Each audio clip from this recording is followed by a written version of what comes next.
Welcome to the Explainer, everyone. Today, we're diving straight into a real digital detective story, dissecting one of the absolute most notorious ways massive web platforms get compromised. We're talking about cross-site scripting, or XSS.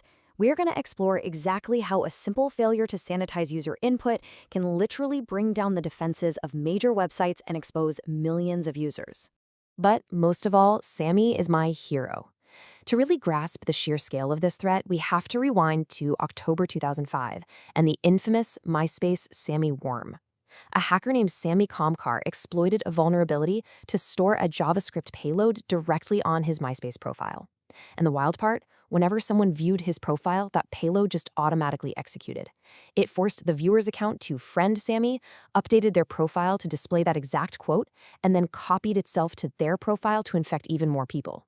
It spread like wildfire, a massive, self-replicating worm that ultimately resulted in a government raid on Kamkar's house. It perfectly shows us the immense power and just widespread chaos caused by unsanitized inputs. Okay, let's dive into this. Here's our roadmap. 1. The threat of XSS. 2. The core mechanics of XSS. 3. The 3 XSS variants. 4. Web security and defenses. And finally, 5. Real-world XSS case studies. Starting off with Section 1, the threat of XSS, manipulating trust. Think of XSS like a malicious ventriloquist act. When you visit a legitimate website, your browser inherently trusts the code coming from that site, right? But what if an attacker finds a way to sneak their own malicious JavaScript into the website's output? You trust the website, but the attacker is effectively putting malicious JavaScript words right into the website's mouth. The browser can't tell the difference, so it just goes ahead and executes the attacker's code. Let's formalize that definition a bit. A cross-site scripting vulnerability happens when a web application parses user input totally unsanitized. This failure allows attackers to execute malicious JavaScript. Fundamentally, this goes wrong when developers forget or just fail to encode special characters. If those characters aren't properly sanitized into safe formats, the application gets incredibly confused, turning what should just be harmless text data into executable code. Moving on to Section 2, core mechanics of XSS, executing the attack. If a website takes this exact text payload and renders it without swapping those angle brackets out for safe HTML entities, like the ampersand LT semicolon, the browser just sees the script tags and obeys them without question. So the crucial point here is that this specific payload instructs the browser to execute the alert function and reveal the site's document domain. If you can pop up that alert box showing the target site's domain, you've essentially proven that the site's document object model, or DOM, is totally compromised.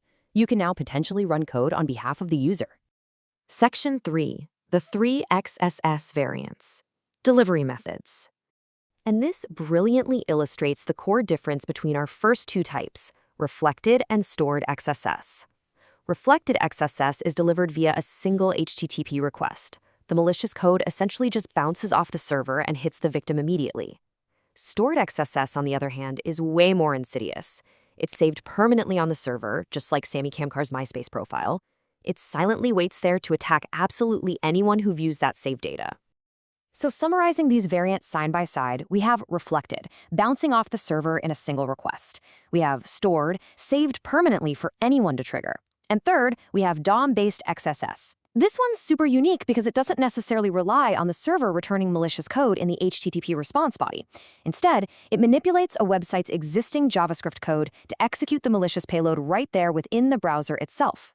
Which brings us to Section 4, Web Security and Defenses. Shields against XSS.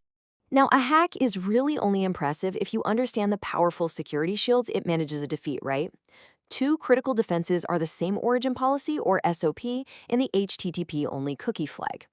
SOP is this fundamental security mechanism that restricts how documents can interact with resources loaded from another origin.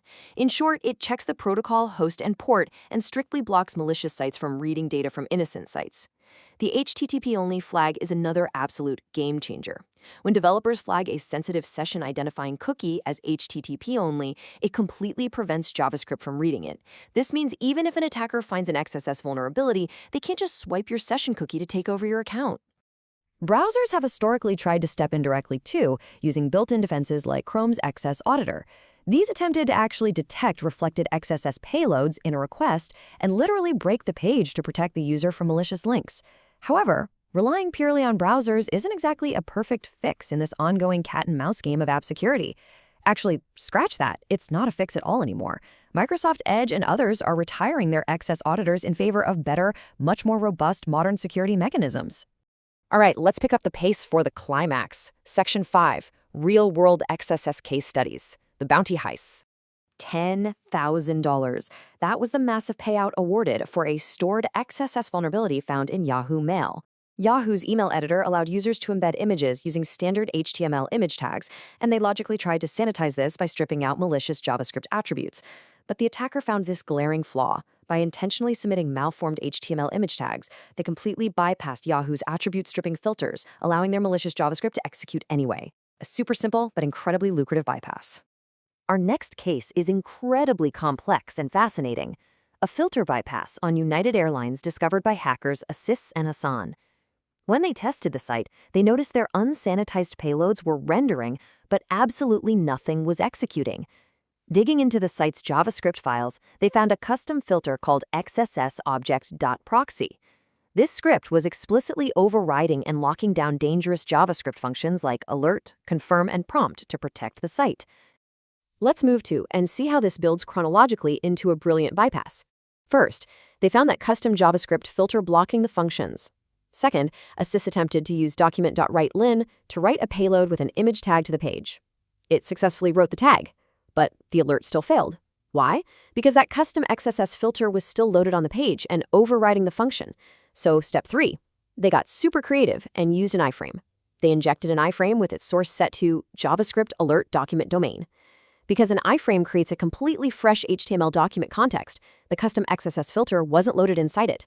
Yet, because of how the JavaScript protocol works, it still inherited the parent DOM.